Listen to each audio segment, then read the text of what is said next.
Hey, what's going on everybody? Gus here. How are you guys doing today? Welcome back to some special audio quarantine content, because today we're looking at our first electrostatic system ever on the channel. So say hello to the KOSS and drop ESP 95X. Now, for a bit of context before we jump into the review, we sort of need to separate headphones into two camps. One, on this side, we have electrostatic headphones, and everything else is in this other category. Neodymium drivers, planar magnetics, dynamics, biodynamics, everything else is here. As of right now, from everything that I've tested, listened to, seen, read, talked about, electrostatic headphones are in a category of their own. They really are. It makes sense to keep them separate. It's sort of like looking at headphones and IEMs, or headphones and bookshelf speakers, which, by the way, these can actually perform almost like bookshelf speakers. Spoiler alert, because they leak sound like a broken dam. So when anyone says something like, yeah, it's amazing for an entry-level electrostatic, that means it competes with L300 stacks. So take that with a mountain of salt, because it's almost the same thing as saying, yeah, that's amazing for an entry-level supercar. Dude, it's still a flipping supercar. Now, from the experiences I've had listening to the L300 and L500 stacks, I've never actually had the pleasure of listening to the L700 or any of the other stacks stuff. Plus everything else I've ever tested and listened to and get my hands on over the years, I've got quite a few things to say about the 95X and the whole electrostatic headphone thing, with obviously the last question being, okay, so is it worth it? But I'll just say that I'm really happy with these. Anyway, starting as it is tradition from price, because budget, the ESP 9500 used to cost $500 on drop months back. Now it's down to $450, which is an absolute steal of a deal for electrostatic headphones. You guys are gonna get why as we go through the video, but even at $500, the headphone plus the Energizer, like, steal of a deal, totally. Now the build is questionable.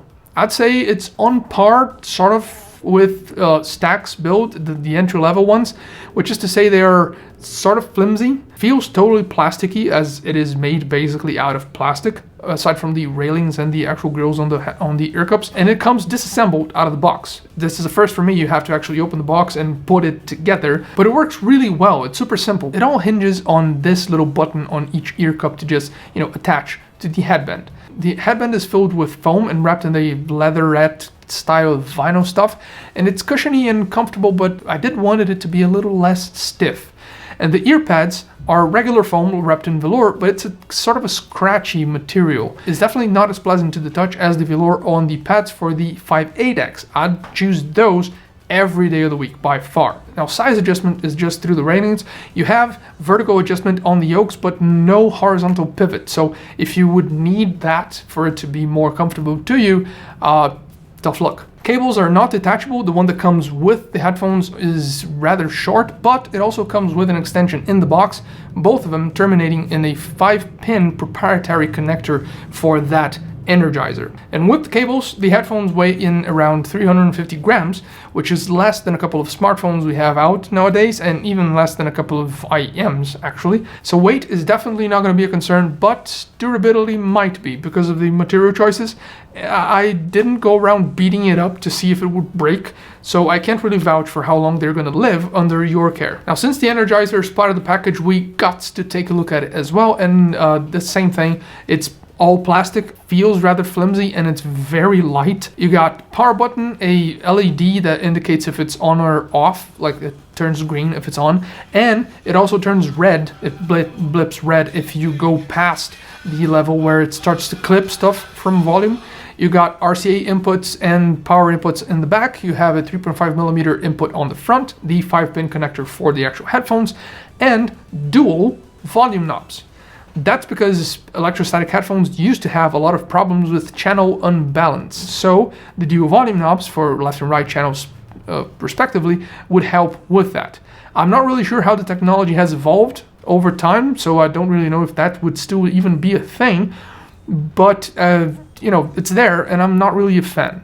Now, when it comes to impedance or power, you are obviously not going to have any issues driving these things because they come with their own tailor-made sort of amplifier out of the box, so thumbs up for that. And they get loud, and I mean really loud. I doubt you would ever feel like there's, volume missing here unless you're listening to something that's been recorded extra quiet.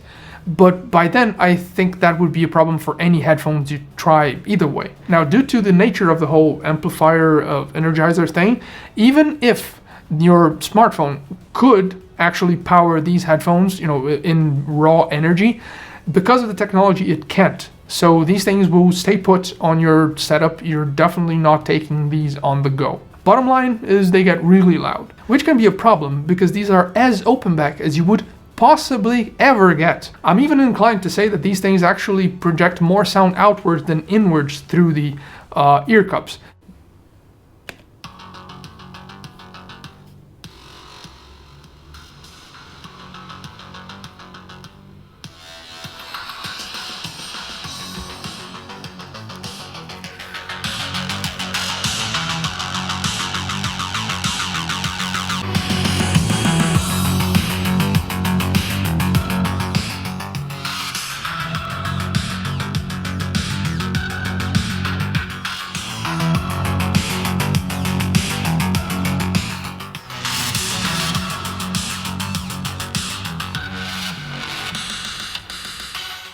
That's how open back they are. And when it's at this level, it's no longer a sound leak. It's like a design decision or a design flaw of the things. And of course, being open back has its advantages. And yes, it feels airy as all heck, and all the environment and openness is there. But it doesn't translate into the sound in ways that you would necessarily expect, or at least not all of the time. Which finally brings us to sound quality. Well, first things first, it does compete with the L300 stacks, like almost head for head.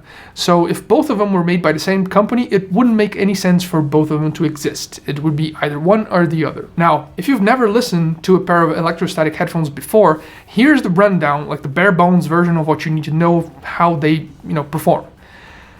Electrostatics are crazy insane in detail retrieval, crazy insane. Mid-range is phenomenal, usually. Speed is unparalleled, like nothing you've ever heard, and the low end is impeccably layered just like everything else. But it doesn't bring that much sub-bass and that rumbling low end in. And the 95X is those bullet points in a headphone form. Now, to be fair, bass and low end is there. You are going to feel the impact. You are going to feel the drums. But it's almost like it doesn't sound like low end. It sounds drier. Did that make any sense? Because it didn't to me, but it's just easier for me to keep rolling as if you guys knew exactly what I meant. So that's what I'm gonna do. A funny thing is, like 5% of the time, and only with specific songs here and there, it seems like a different department that's in charge of like super low end wakes up and starts working, and then you get like the low end really hits, like wow. But again, it only happens sometimes, which makes me think it might even be something regarding the actual recording of the song you're listening to, as if these things are able to pick that up from the recording and bring it up to life. It doesn't feel like that's true, and it really doesn't make that much sense, but it almost feels like that's the case. Now, because of something that's special to electrostatic headphones, imaging is ridiculous on these things. And that, the spatial awareness that you have from instruments, vocals, and every sound in the recording and what you're listening to, plus the fact that you have a weaker low end, like baseline low end, means that these are actually incredible companions for gaming. As long as you're using push-to-talk so that your friends don't actually listen to your game instead of their own, because these leaks sound like insane. Now, despite the super open back design, soundstage is actually very narrow. Like 90 to 95% of the time, stuff happens like right there, right in your face.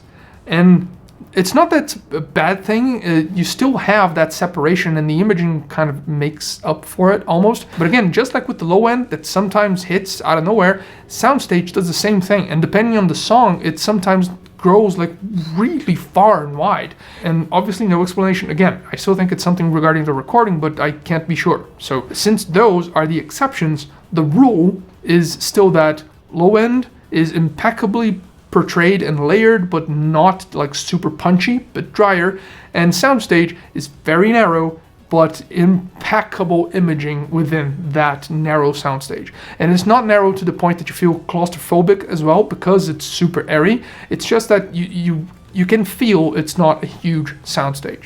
Speed of everything, since these are electrostatic, is like unparalleled to anything else. The mid-range vocals, instruments, everything sounds mellow and warm and inviting, with the high ends not being harsh at all and not too forward, which is like incredible. It's a very pleasant way of listening to stuff. And while all that's happening, detail is electrostatic level. I mean, the only thing I could fault these for would be that inconsistency between soundstage and low end, like fluctuating, but it happens so rarely that it's a complaint I'm actually going to just let go. So in the end, I am extremely happy with these. And not just with the performance of the headphones, I'm happy that they even exist. Because before these, if you wanted to get into the electrostatic headphone world, you would definitely need to be putting up like over $1,000 easily for an entry-level Stax setup.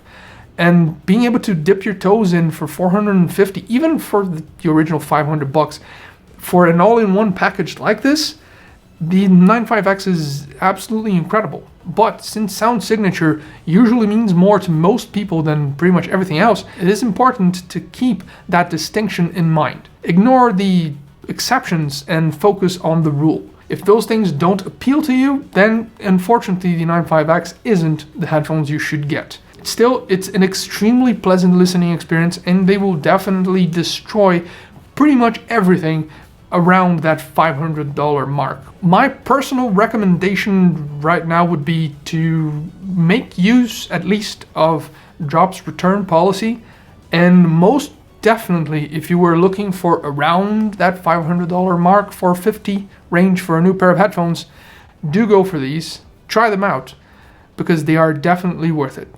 Now sometimes I get questions like, hey, are those headphones good for studio work or maybe even mastering music? And even if my level of knowledge can help a little bit,